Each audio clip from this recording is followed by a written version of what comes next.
Okay, imagine this. You're down to your last streaming pitcher start in your fantasy league, and you've got a matchup that looks great on paper.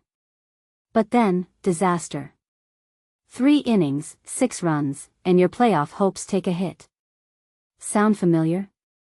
Welcome to the wild world of fantasy baseball streaming, where every start feels like a gamble. Today, we're peeling back the layers on why streaming isn't just about stats. It's a psychological chess match, a test of nerve, and sometimes, pure luck. Let me tell you, after years of both crushing wins and soul-crushing losses in 12-team leagues, I've got opinions on why this tier system is either genius or madness, maybe both. Here's the thing about streaming, it's sold as a science, but it's more art than anything. When I see a pitcher labeled auto start facing a bottom-tier offense, my first thought isn't, start him, it's, how much am I overpaying for comfort? Take Drew Rasmussen at Seattle this week. On paper? Ace matchup. But have you seen the Mariners lineup? They're like a slumber party for strikeout pitchers. The real story here is how we define safety in a game built on variance. Is a guaranteed 6 IP with 3 ER really better than rolling the dice on a volatile arm? I'd argue it depends on your league's scoring system, and maybe your therapist's availability. Now let's dissect these tiers. The probably start category fascinates me because it exposes a universal truth. We're all just guessing with different spreadsheets. Robbie Ray joining the Padres? Sure, his fastball velo looks sharper, but does anyone actually believe his slider's suddenly a get-out-of-jail-free card? This is where streaming becomes theater. We're assigning narratives to tiny sample sizes. Shane Drowan getting a probably nod? That's pure projection wizardry. They're basically saying his slider might work against righties, maybe after Labor Day. It's less about skill and more about storytelling with data. But here's where I really want to shake the system, the questionable start tier. Why are we even calling these questionable? Let's rebrand this as Desperation Island, because that's what it is.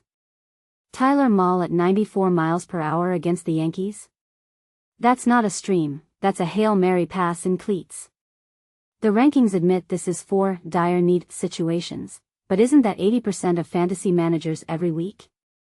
This tier reveals the dirty secret of streaming. Half your starts are just damage control. And don't get me started on the do not start group.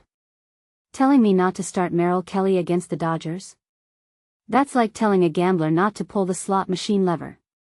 Of course I'll do it, while screaming, "Why is this my life?" at my screen. Let's zoom out for a second. What does this obsession with streaming say about modern fantasy baseball?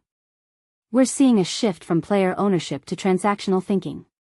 The fact that PitcherList tracks a 14-day grid shows we've entered the era of a micro-optimization. It's fascinating but kinda tragic.